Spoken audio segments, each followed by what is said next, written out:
Hello there, everybody. Welcome along to EFL Debates. I'm delighted to be joined by football manager Gary Rowett. Gary, how's the last few weeks been in terms of an out-of-work manager? Paint a picture for me. Yeah, look, delighted to be here. I think it's it's an interesting one. I think everyone's in different situations, but for me personally, I've sort of been up and down the motorway for 4 years. So the first thing that's nice is to wake up in your own bed every morning and be able to have breakfast or dinner with your family. So that's a nice thing. A few different things. I had a few sort of commitments afterwards. Media wise, things with the family, to do so that you couldn't normally do. So yeah, it's been nice. Been nice catching up with a few people, and that's been it really. I think it's a month. I think it was a month. Either I think it's a month tomorrow, and it's absolutely flown. If I'm being honest, it feels like a week ago. So yeah, it's not hard to keep busy. Absolutely. Do you think? How do you think managers find that work-life balance when they're actually in work, in terms of sort of trying to do their best in terms of family commitments and stuff like that? Because it's such a demanding, all-consuming job, isn't it? Yeah, there is no life balance. That's the life-work balance really. That's the thing. For a manager, I think you're either in or you're out. If you're in, you're 24/7. It doesn't mean that you can't be present with your family at certain things, but I think any sort of football manager's family will tell you, you might be there, but you're thinking about your team, you're thinking about training tomorrow, you're thinking about what needs to be done, and the other thing I think as well is, while a lot of people, look, it's a privileged position, it's a fantastic position to have the opportunity, and we all love football, so like to stand there on the touchline is it's an absolute pleasure. Doesn't always feel like that at times, but it's a privilege. It is a privilege and a pleasure. But when you're out on a Friday preparing for a game in a hotel, it's very different from a lot of your mates that are doing things that they want to do. When you're getting back at 9:30 on a Saturday and then getting up on a Sunday morning to watch the game back and prepare the next week, it's just a very different lifestyle, and no different to anyone that's got a business, or no different to anyone who works 2 or 3 jobs. So certainly probably a lot more enjoyable. Yeah, absolutely. What do I need to know about your background and influences, Gary, in order to understand how your mind works and what makes you tick as a manager? Yeah, I mean, look, I mean, when I first started, I mean, it's funny because people see you as a manager, people see you as a championship manager, but I spent years coaching, from finishing playing at 30 to that sort of disappointment of finishing a career in the Premier League at Charlton, where I was captain at the time, through injury early, to then coaching a month later the under-14s at Derby, on absolutely nothing, but because I wanted to learn how to coach. And I then did the 18s full time. I then did a lot of coach education for the FA. I then worked a little bit with England and the 16s within the FA, and then I coached for a considerable period afterwards. So yeah, I've always wanted to learn. That's always been my big thing. I want to learn. I want to feel like I'm still developing. That's been my main driver, really. I think it's just understanding, what teams need to be successful. Probably my focus as a manager has always been the same. It's been, what does each environment, what does each team need, and what do you need to adjust in your own principles to get success? And I like to think that over a long period of time, over 500 games as a manager and probably a few hundred as a coach, apart from probably Stoke, but even then we were 3 points off the playoffs. But other than that, I think we've had a relative amount of success, depending on how people want to define it. It's not for me to define what success. I can only say what it looks like for me. A football fan, a fan of that team, someone watching in can define whatever they want. But to me, the proof's in the pudding. So yeah, I think that's really me. I want to learn. I want to enjoy what I do, at whatever level that is. Do you think that mindset of wanting leaving the Premier League, retiring at Charlton, and then instantly sort of getting your hands dirty. Do you think the majority of sort of ex-Premier League players have that, or do you think there's sometimes a willingness to sort of try and get the best job possible straight away, and when maybe they're not always ready for that sometimes? Yeah, it's a really difficult, I suppose, a bit of a difficult dichotomy in some ways, because if you're offered a fantastic job straight away, Mhm. you have to be very brave to say, do you know what? I don't want to take that right now. Yeah, I'm going to learn the job. cool. So I think certain people, if you're a big name in football and you get offered a job straight away, yes, you've had your experiences working with coaches and working at different clubs under different managers. And some people will be equipped to do that straight away. There's no saying that you can't. Some people might find that 2 or 3 years down the line, they kind of wished they'd have sort of underpinned their knowledge a little bit. But I think it's a very difficult question to answer. My thing was always, and I didn't get thrown lots of opportunities early. I'll come back to that in a sec. But my thing was always, I want to learn what makes people tick. I want to learn about, how do you speak in front of people? How do you present? How do you coach? What underpins coaching in terms of learning? How do people learn? So for me, it was always about trying to get a broader understanding of all those things, so that when I did get an opportunity, whatever level that was, I was ready. I was ready to build something, and I didn't feel like I was a player chasing my tail. And it's interesting, in my early days, I put in for so many jobs. It's a good example of players, coaches that just don't seem to feel like the opportunity's coming for them. I put in for Conference North jobs. I put in for conference jobs. I put in for league jobs. Some jobs, most of the jobs, I didn't get anything back in terms of any, not even a thanks for applying, but you're not right at the right time at this moment. And actually, quite a lot of jobs quite close to me now. So and I'm sure there's 1 or 2 of those, Chairman, thinking maybe we should have given them a chance. But that's life, and that's the way it goes. And I think in some ways it shapes who you are as a manager in person when you get that little bit of knockback and you don't get those opportunities. I suppose it builds a little bit of resilience for anyone in that position. You mentioned just earlier in that answer that you learnt how to talk to people and how what makes people tick. What do you think you have learnt in that time?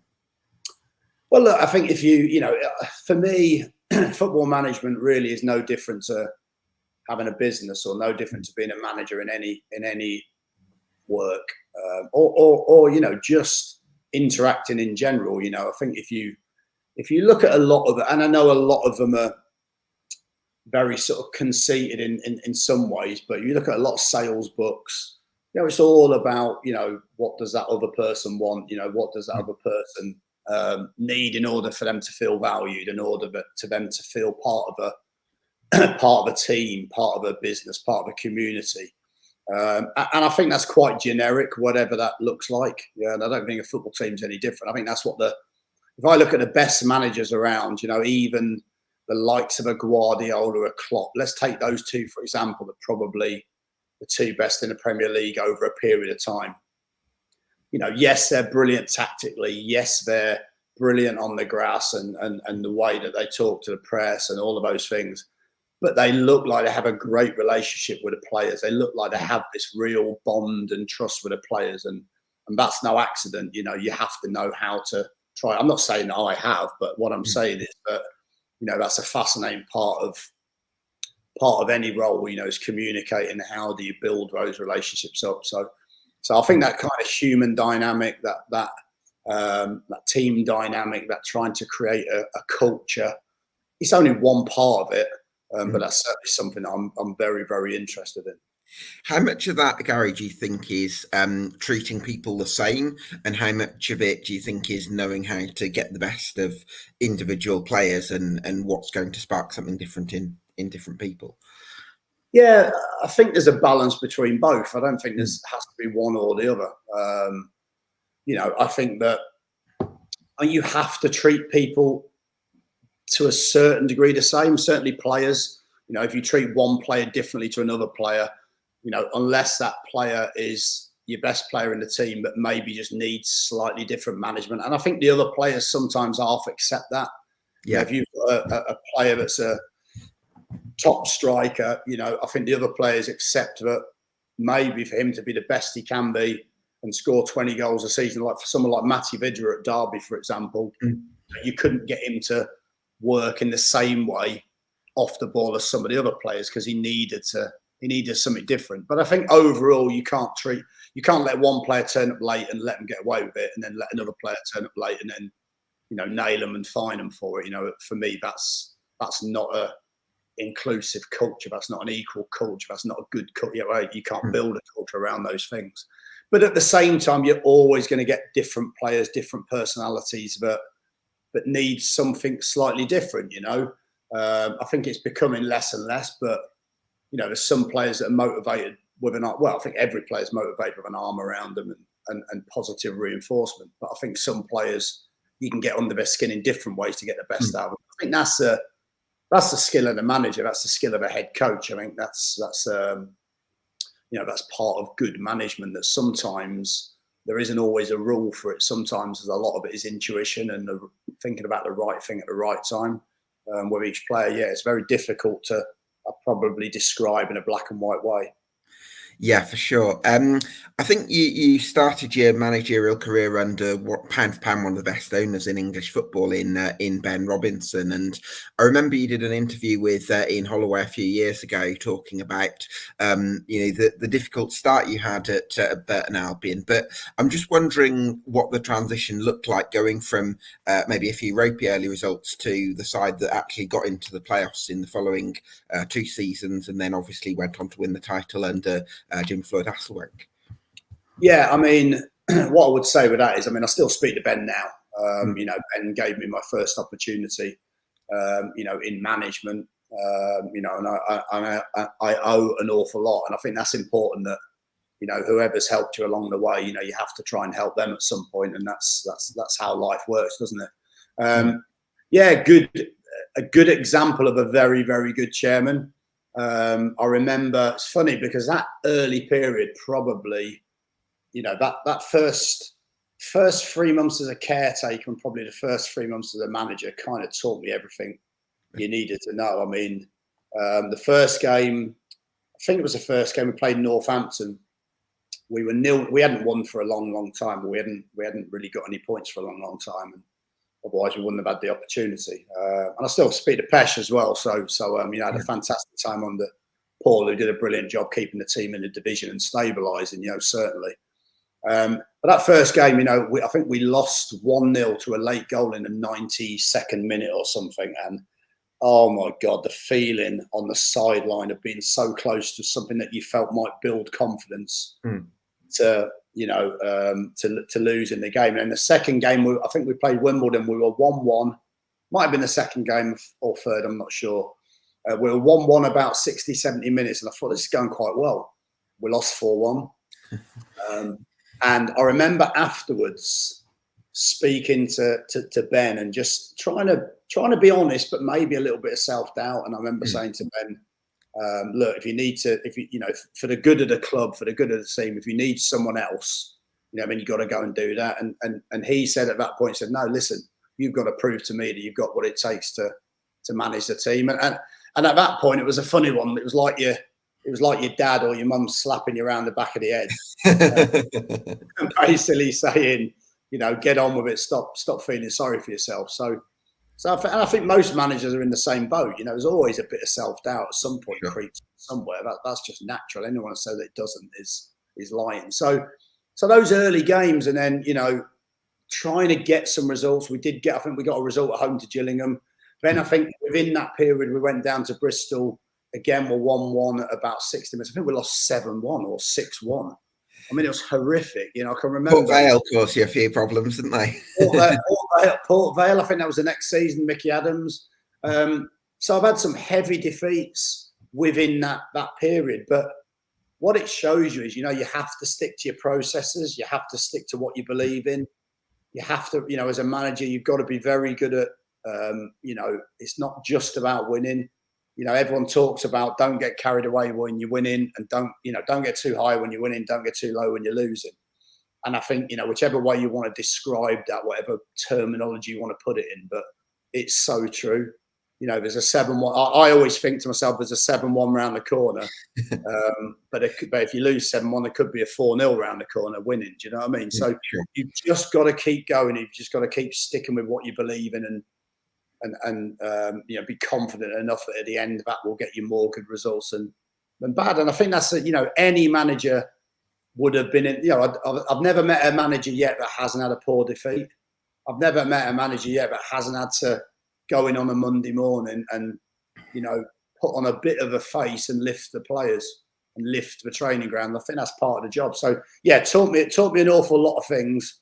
But I suppose the flip side is then the first full season getting in the playoffs, the second full season getting in the playoff final, and then the third season putting the team in a position where I felt squad-wise there was something really good to build on, because we were top of the league, I think, for the first 7 or 8 games. So lots and lots of lessons of that early period. I remember the 12-13 Burton side was quite an attacking side because you had Calvin Zola and Jack McGamer. And then the following Burton side, I think, fair to say, a bit more attritional, a bit more solid and dogged. And I just wonder, was that a particular, was that a conscious process for you, sort of being a bit more defensive, or was it just a case of losing a couple of those key forward players? Yeah, a bit of both. I mean, I think it's interesting because everyone has their own perception, really. I think, and that season, again, kind of, you always get labelled away, don't you? You always get labelled as a defensive, pragmatic manager to a certain degree. But that, like you say, that season, I think Calvin scored 20 odd goals. Jack scored sort of 18. I think the season after, Billy Key scored plenty of goals. I think the season after that, we had Adam McGurk, we had Stuart Bevan. We signed very good players. But I think when you lose 30 odd goals from your team, I think you'd be an idiot to think, well, we'll just go and replace those. So you have to go down a different route. I think that next season was our opportunity to go, well, we've lost 2 of our best, or our 2 best players. How can we compete and be better without that? So it was one where we had to strengthen every department. It was, we're going to have to be a better team. We're maybe going to have to be a team that doesn't look as flamboyant, but yet is equally as effective. Again, you have those moments. We had it with Matty Vidra. Matty Vidra, top. I think that season people said, "Oh, it's pragmatic football." We had the top scorer in the division. We won more games by 3 goals or more than any other team in that division. But Hull, didn't you, in the 17-18 season? 5-0 against Hull or something like that. 4-0 at half time. I think Bradley Johnson. Yeah, but again, those things, it's hard to change that perception. I mean, we were 4th highest scorers in the division that season. I think the season after, they didn't score any more goals, I don't think, but the football was different. And I understand that, and that's fans' perception. But back in those early days with Burton, I think it was my theory was always the same. You can have, again, everyone has a different, you see a lot of young new coaches coming into the game now, and because they haven't had any managerial games behind them, everyone can play any way they want before they start. I think the challenge is, if you're not successful, you don't get another opportunity. There's 72 EFL clubs, and there isn't many jobs around. There's a hell of a lot of people who want those jobs. Sure. So I always felt as though I wanted longevity. I wanted to be in the game I wanted to be in the game for 20 years, not 2 or 3. I don't know, everybody does. But so for me, it was about, I've got to win games first. I've got to be successful first. And then you can layer in some of the things that you see as part of your DNA. I think that's that for me was always the most sensible way of doing it. Absolutely. The 14-15 Burton side you built was probably the one that really kind of got me hooked on sort of football at a sort of lower level. And I just remember John Mousinho, I thought was absolutely outstanding that season, because I felt like it wasn't like it felt like he just got everything right. Nothing sort of no sort of frills. It felt like just subtly did the right things each time. And I suppose you'd take a bit of credit for that because you converted him from a midfielder into a centre half, didn't you? Yeah, I mean that season it was a really interesting season because we'd gone playoff final. I remember Ben saying to me when Burton went to I think it was the FA Trophy or the FA Vase a number of years before that, he wasn't chairman. I believe that's right. And he said, I've always wanted to take my club to Wembley. And he said that after the first time when we lost to Bradford in the first season. So the second season, I felt a hell of a lot of pressure. It was interesting when we beat Southend, in the playoffs to get to the final. I actually felt a relief because at the very least he was going to the final. Of course, we didn't win it. But the season after was so integral. We needed to go again. We needed to get promotion. And we brought in Moose, so we brought in John Mousinho, Stuart Bevan, and I can't remember who else. I think we brought in Adam McGurk. I think was the third one. I'm not sure. Did you have Nasser El-Kayati, or was he after? Do you think he was after? No, that was Jimmy. Okay. Yeah, Jimmy. I absolutely loved watching him. But yeah, John Mousinho was brilliant in that season. I thought Stuart Bevan's work rate was amazing because he didn't actually score that many goals that season, but he just seemed to facilitate the goals elsewhere in the team and led the line. Yeah, well, again, bringing those players in, what you learned was, I remember us going to Portugal pre-season, and they just set the tone. There was something different about the players. They just had a little bit extra than some of the other players we had in terms of, the way they conducted themselves. Even silly things like they'd be there half an hour early before training, foam rolling, preparing for the session. And I think it just took the whole group to a different level. And I think you've probably seen that from someone like John Mousinho now, that, doing such a fantastic job at Portsmouth. So there was clearly, a real football intelligence about him. And Stuart Bevan the same, just in terms of that next level. So, yeah, look, Moose was integral. I mean, I started him in midfield. And then I think we moved it. I think we played Northampton away, moved him back to centre-half because I had my captain, Ian Sharps, was at centre-back and Shane Cancel Sheriff at the time. Yeah. So it was very difficult to disrupt those two. But I love the Shane Cancel Sheriff chant as well. Yeah, he's a great lad. Yeah, great lad. Typical Aussie, just got on with it, really competitive. So we had some good players around that time, and certainly someone like John, was integral. And I think when Jimmy came in, he kept him at centre half, which would have been easy to move him back to midfield. And actually, that was probably, we just brought Darragh Lenihan in. It's funny, you look back, and we just brought Darragh in. He'd had a few injuries. I think he'd just come on. Moose played at centre half, and Darragh played in midfield, I think, for one of those first games, and then I left. And they continued that afterwards, and obviously did a lot of great things afterwards. But yeah, I think that was a start in the shaping of a very, very good team that obviously went through to League One and then actually went in, into the Championship. So yeah, really good period for Burton. I mean, it was a golden period for them. Absolutely, yeah. What they went on to achieve was absolutely phenomenal, and I think you certainly laid the foundations for that. I want to talk about the time at Birmingham, which is actually my team, because I think you came in when we just lost 8-0 to Bournemouth, and I think 23rd in the league. But I'd love you to share that anecdote again of was it a large top that one of the staff was wearing that just got everyone in hysterics? No, that was what it was. Basically, Mark Sale, who was my first team coach at the time, and a good mate of mine, Sale, played at Cambridge many moons ago. And he's a really funny. He's a really good coach. He's a really funny guy as well. He's just got that natural humour. And we'd heard that the meeting room at Birmingham was a really kind of stressful place, like any club at the end. When everything's going not so well. Sure. So it's quite a stressful place. And one of those early meetings, I just felt as though there was a bit of me felt, right, how can we show the players that this is going to be hard work? We're going to come in and be quite deliberate on how we're going to play.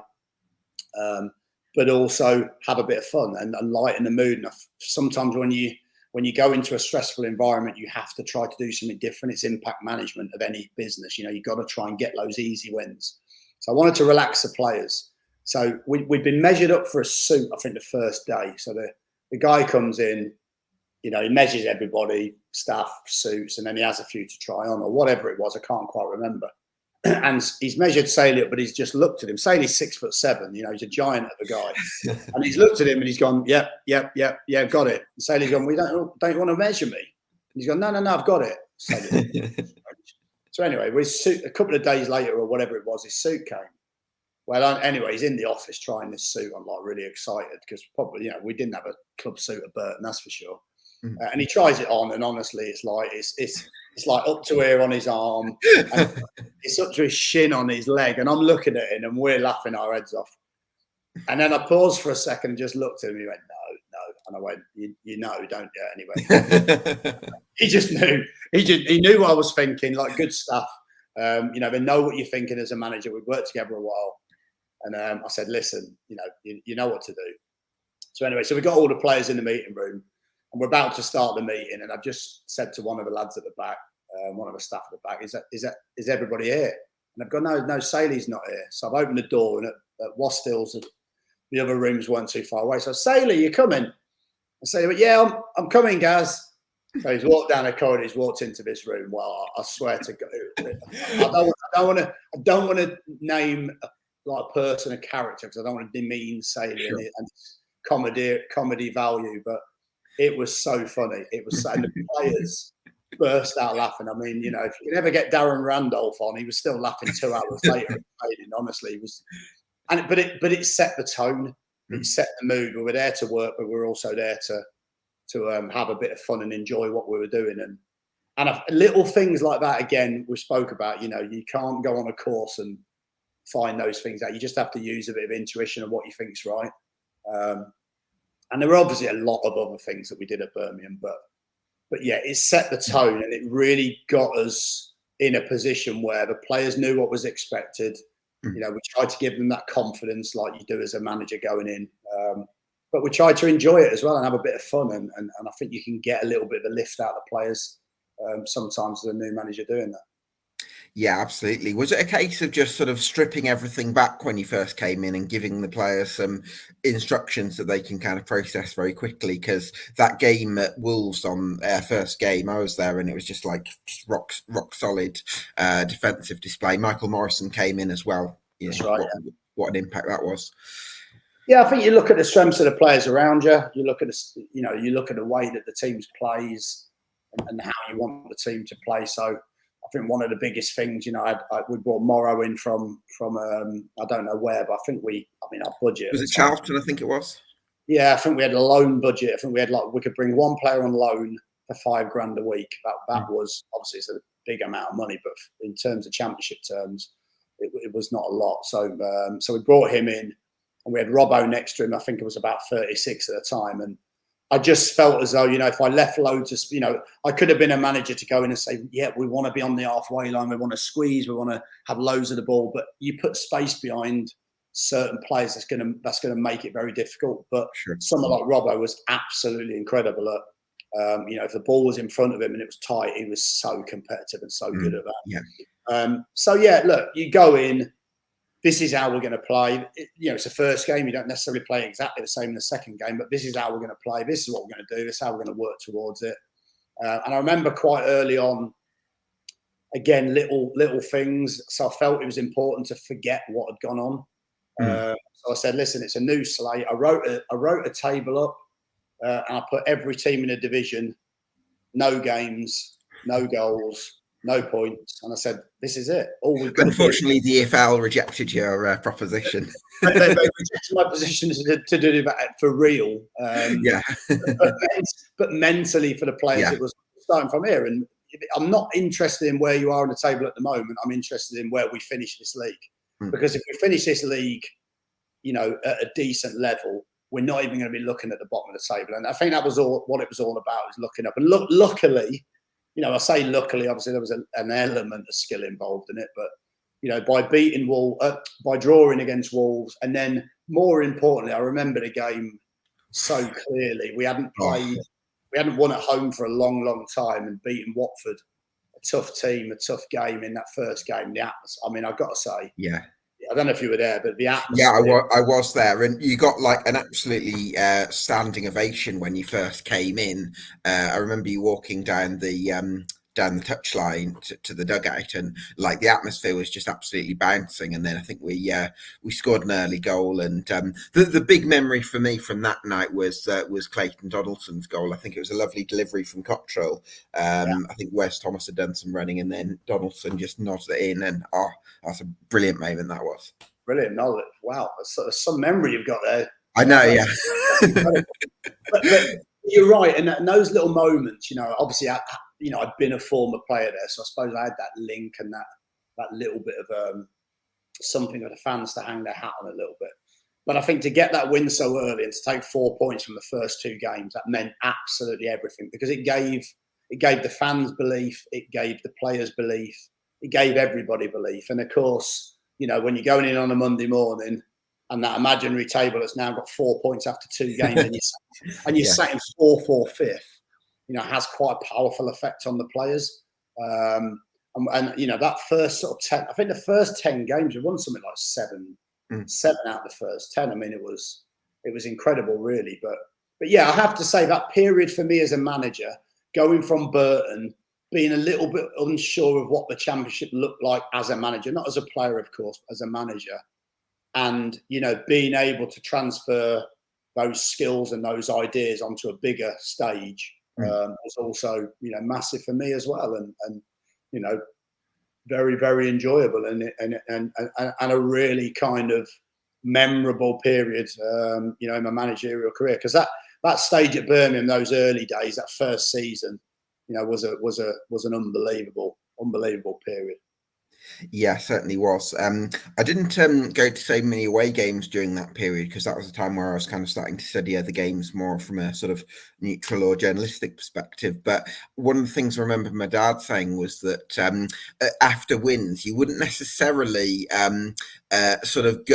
you weren't necessarily one for the fist pump. Sometimes you'd just kind of go, fans would sometimes be expecting you to do a fist pump and you'd just give them an applause. And I just wondered, was it a case of wanting to kind of keep everything in check and not let yourselves get too sort of carried away?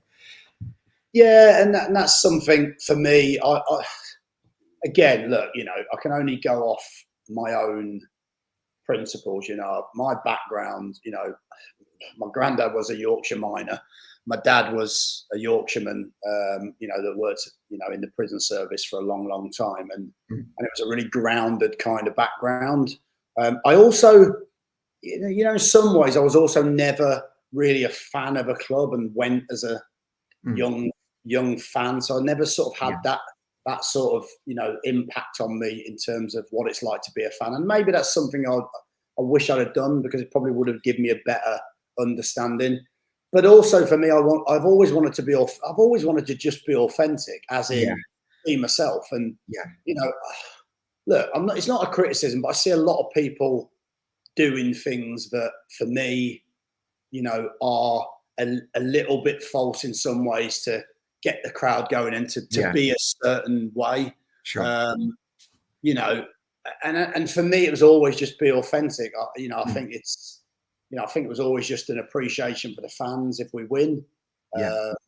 Sometimes if we lose, you just wouldn't want to do that. It's just what the way it is. So I think that was it. I've tried to just be real and be myself. And sometimes sometimes that goes against you. I think that works against you. If I was very strategic in everything I did, then it'd be different. If I was really emotional, then that would just be a natural. So I'm not criticizing other people. No, I know. Yeah.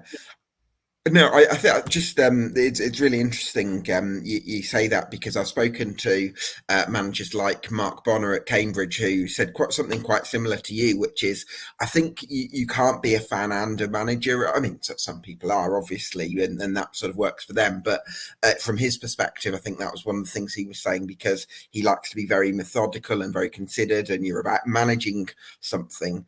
And I think it's very difficult to then be super emotional and passionate sometimes. So I totally get where you're coming from. Yeah, I think it's just who you are. I mean, some managers will do that every game. Some managers will do it on a win. Some managers will do it because, they're being strategic. Some will do it because that's who they are. I don't think there's any right. I think it's like anything football. I think everyone has so much of an opinion, and everyone's so so easy to be critical or full of praise for different things that, I don't think there's any right or wrong. I think you just got to be yourself. Again, that's just how I've always felt. I just do what I feel like doing at that moment, whether that works against you, whether that works for you. It is what it is, really. No, I think I think we're I think we as a fan base, we kind of love that authenticity. And then I suppose the cup game against Villa the following season was a sort of a lively one. Were you? How do you? I remember you sort of saying that you felt kind of had mixed feelings about it, because on the one hand, it was sort of a great spectacle for the fans, and on the other hand, you've kind of got to manage team selection for the league games and managing the squad and all that kind of thing. Just talk us through that moment. Which was at the Villa? The Villa 15-16, the League Cup game. Which one for Birmingham? Yeah, for Birmingham. So Rudiger said, I think, scored a header for Villa, didn't he? That's right. Yeah, I think they brought Grealish on, didn't they? He changed the game, didn't he? Yeah, we played really, really well. Yeah, we played really, really well. I thought we were. It's easy for me to say, but I thought we were the better team, certainly in that first half. And Tim Sherwood was the manager, and I see Tim all the time now at Sky. He's a great guy, but of course at the time you're opposing managers, and you're not the best of friends in those moments. So I mean they used the cheat code at half time, didn't they? Brought Grealish on, and basically he ran the show for the last 45 minutes. But I think it was great because, I mean, the atmosphere, whatever anyone wants to say, as a Birmingham fan or whatever, you can't help but admire. There is a great atmosphere at Villa Park, just like there is at St Andrews, and those games were electric. Those games were brilliant to be part of. And those games, you just wanted to go somewhere like Villa Park and win one. They were the moments where you'd want to win for the fans because, of course, there's that rivalry. So I think we had a good few chances, just couldn't quite take them. But I think we played really, really well, played some really good football in that first half. But yeah, they're tough ones. They're the tough ones. When you play well, you have to take the positives out of the game. You've lost it, so you can't be, I'm never one to come out and say we were absolutely incredible. We were fantastic because you've lost. That's what it's all about, is winning. Sure. But of course, you want to try and use some of those positives to take into the league campaign, and that's what most managers would do. You try and see some positives. So then you're already thinking. This is what we talked about earlier, didn't we? You're already thinking about the next game. Yeah. You're already thinking about the impact of what you say after one game and how that affects the next game. So yeah, that's certainly one of those experiences. But great games. I mean, we drew 1-1 the next season. Yeah, I think in the league, I think they must have gone down that year. And some brilliant games against Villa. I mean, they were some real highlights as Birmingham manager.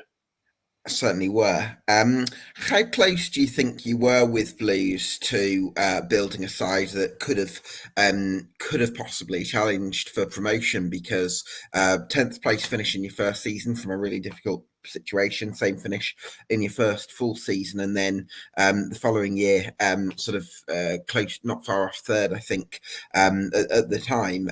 Did you feel like you were in the process of building a side that could have possibly challenged?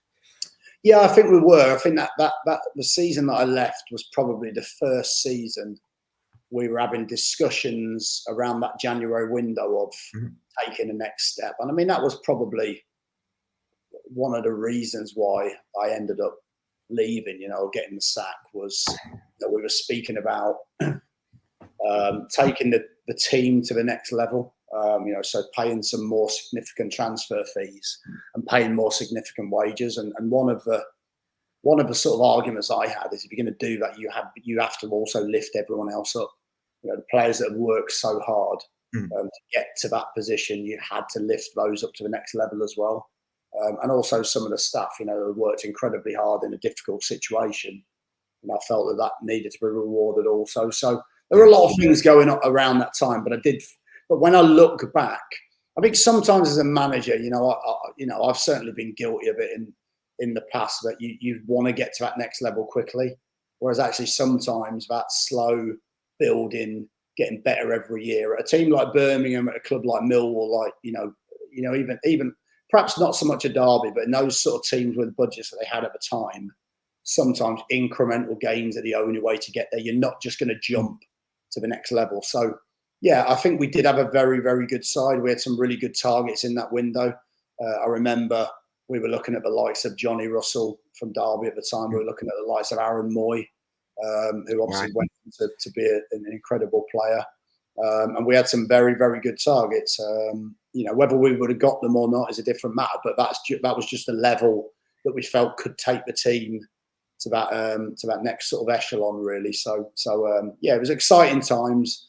But again, there's a lot of things that go on behind the scenes as well that people don't understand. I think it's easy to blame every club or they've sacked a manager, but I think there's also sometimes things behind that. For sure, yeah.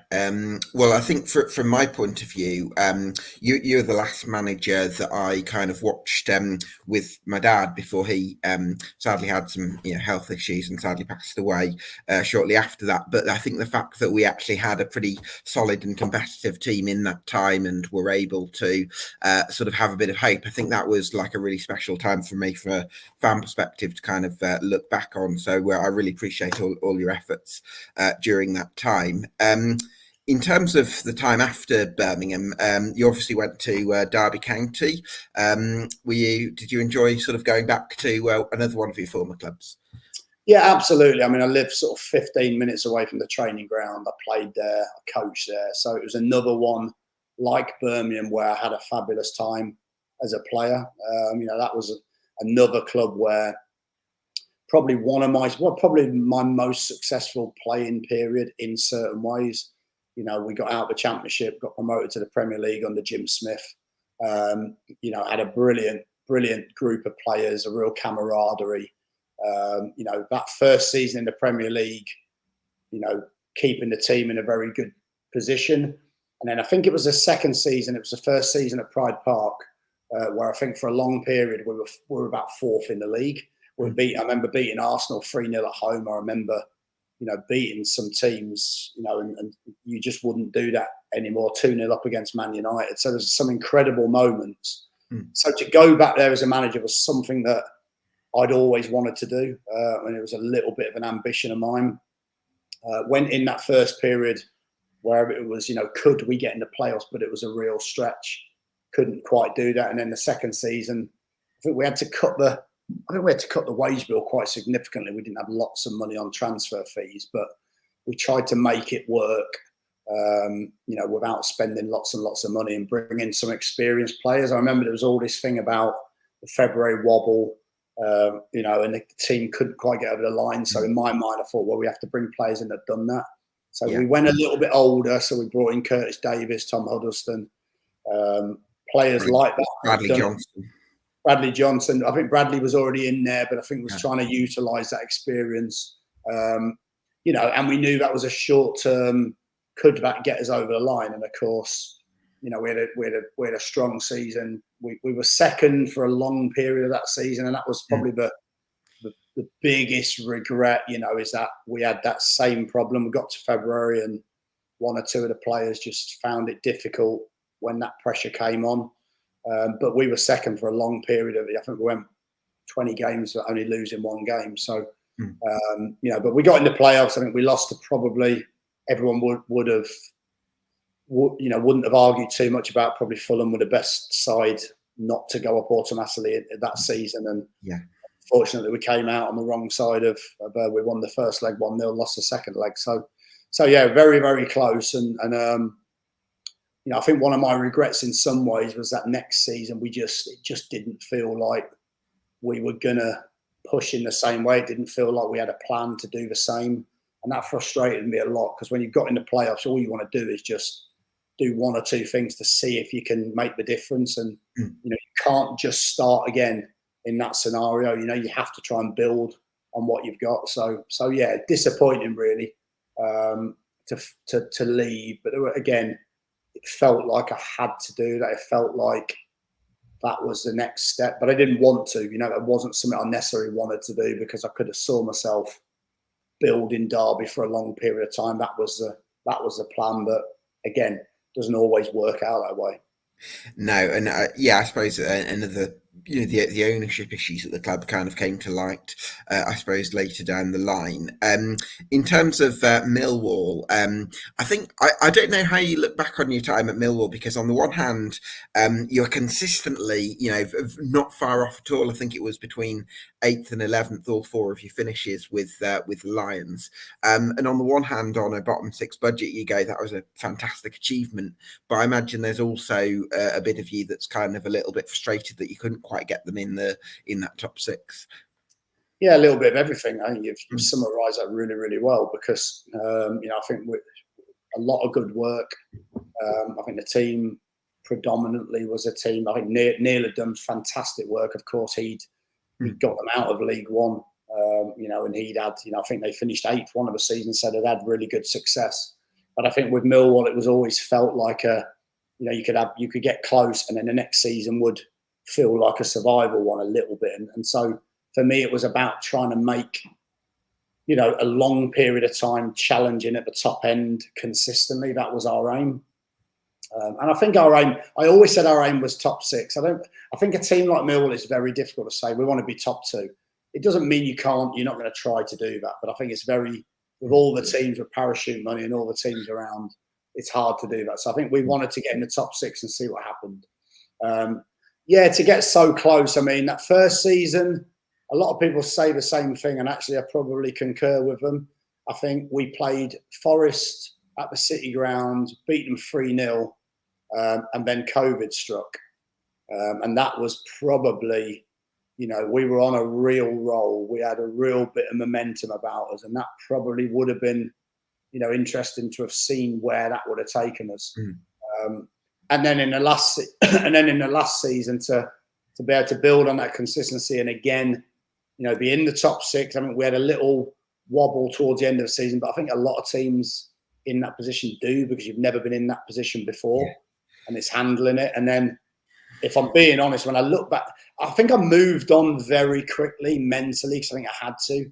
I think everyone around the club had to. But when I look back at Blackburn game at the end of last season, to be 30 minutes away from being in the playoffs, that was, I have to say, that was heart-wrenching. And probably, if I'm being honest, from that period on, it was very difficult to get the same momentum and to get the same feeling. I think for the fans, for myself, for everyone, really, maybe that hit harder than perhaps even I realised, But I think you have to look back at it as success. I think you still have to look back at it as a great achievement, but not the ultimate achievement that we wanted. And it's one of those things you just got to take on the chin, and isn't coming back. I'm not going to get another opportunity tomorrow to play the game again, am I? So unfortunately for me, I've got to move on. But yeah, proud of a team, proud of what we achieved there over 4 years.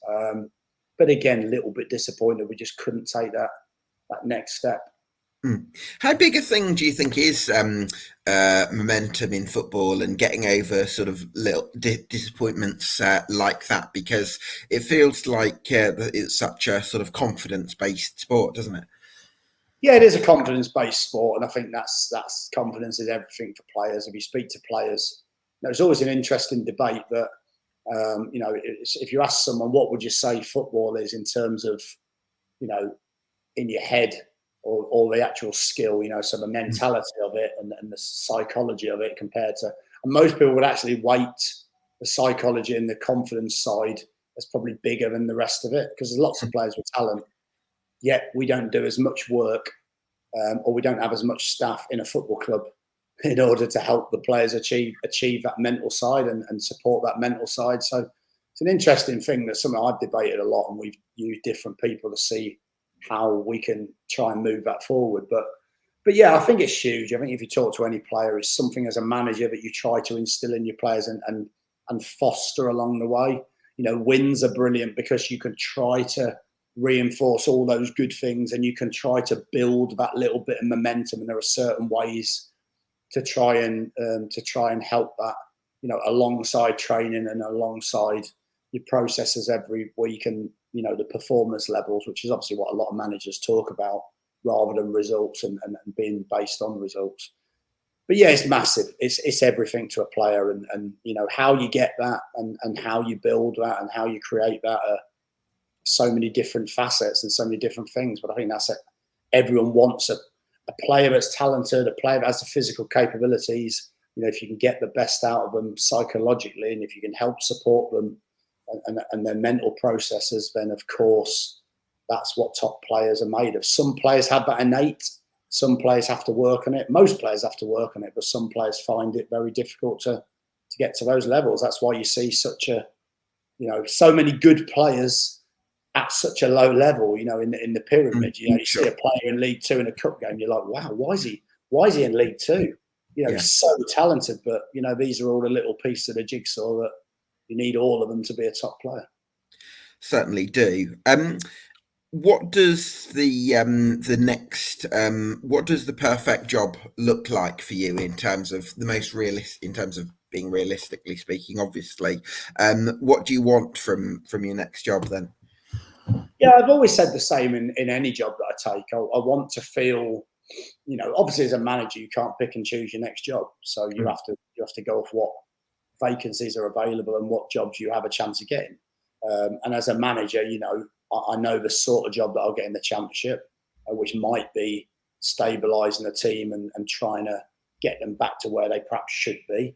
You know, I still believe that, you know, I've still, you know, had the experience of getting teams in playoffs in the Championship and in lower divisions. So, you know, I think a team that's ambitious to get in the playoffs is also the sort of job that, you know, I can get. But I think the biggest thing for me personally is just a sense of ambition.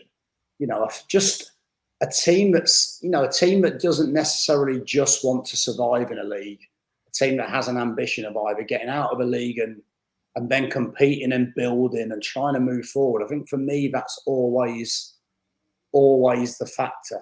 You know, it's just a sense of ambition in their own way, whether that's League One, whether that's the Championship, whether that's abroad, whether that's League Two. I would never put a limit on where I would want to work. I think I just want to go somewhere where they have a real fierce ambition to improve and also where as a manager or a head coach you're supported in that as well. I think a big part of my success has been that we've built a very strong culture in a club. We've built a very strong working philosophy in a club, and I've got good staff around me to help do that, you know, and you know, so for me that's the most important bit, rather than this is a club I'd like to go to or this is level I want to work at. It's just somewhere that has that ambition, that wants to build something over a period of time. Yeah, I think you've sort of outlined there that you've got a lot of qualities that you could offer that club in terms of the culture that you've built, and certainly the defensive organisation that's been at so many clubs, 36% clean sheet rate at Millwall. I'm also wondering if you might need to refine some of your developmental qualities as a manager, in terms of there seems to be a big a keenness, I suppose, for a lot of clubs to be able to develop players and sell them on. That seems to be valued a lot at clubs, certainly in the Championship. Is that something that you'd like to, is that an area of your management that you'd like to refine? I think as an area of management, you're always looking to get better at. I mean, we've had some good success of that. I mean, if you look at, you know, like you say, the likes of young Matty Palmer at Burton, who we brought through and, you know, developed into or helped develop into a very good player. You know, sort of early days at Birmingham, Damari Gray coming into the team. We brought Shay Adams in from Sheffield United, and I think they went on to sell him for, I think, something like 15 times.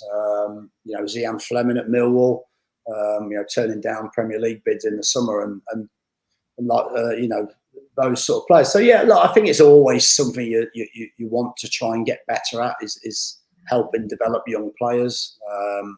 You know, helping to give some of those younger players an opportunity. Of course, we did that with Billy Mitchell and Danny McNamara at Millwall. So, yeah. But I think as well, there's always that. You know, what do you do as a manager? Do you, again, are you authentic to how you are and how you believe that certain teams need to play? I think we've played slightly differently with different teams, and I think that's important. But, you know, would I go in now and, you know, completely change my style and, you know, eulogize about a possession-based style and attacking. You know, it'd be very easy for me to do that to try and get the next job. But I think there also has to be a little bit of what you think is important. You know, what you think. And I think each club's different. I think Derby, our playing style at Derby was very different to our playing style at Birmingham. You know, our playing style at Stoke when we first went in was very different to our playing style at Millwall. So I think you have to adjust depending on the players available and the teams available. And some managers don't. Some managers will have a style and they'll use that style regardless. And they'll either be very successful or be very unsuccessful, you know. So I think it's just a feel for whatever you want. But you're always developing. You know, when I left Stoke, I had 9 months where I sat down on a number of occasions with the staff that I've worked closely with, and we refined the way we work, and we looked at training sessions, and we looked at the physicality of games, and we looked at moments in games, ball in play time. How can we prepare the team for those big moments of 5-6 minutes where the ball's in play and you have to prepare the team? You know, that's probably, you know, the likes of Bielsa's murder ball. It's similar.